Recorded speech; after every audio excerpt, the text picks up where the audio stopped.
அவனை மாதிரியே உழைத்து முன்னேற துடிக்கிற ஒவ்வொரு இளைஞருக்கும் அவன் வாழ்க்கை ஒரு படிப்பினையா இருக்கணும்.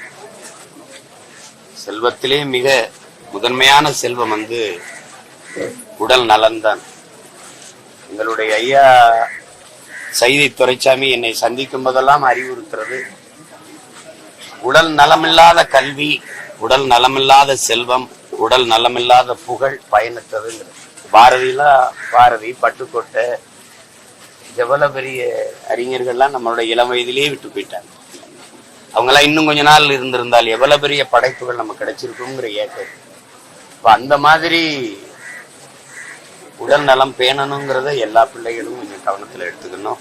அது மீள முடியாத பெரும் துயரம். தம்பி இழந்து வாடுகிற அவருடைய குடும்பத்தினர், குறிப்பாக என் அன்பு பிள்ளைகள், அவருடைய நண்பர்கள், திரையுலக சொந்தங்கள் எல்லோருக்கும் என்னுடைய ஆறுதல். என் அன்பு தம்பி ரோபோ சங்கருக்கு என்னுடைய இறுதி வணக்கத்தை கண்ணீரோடு செலுத்த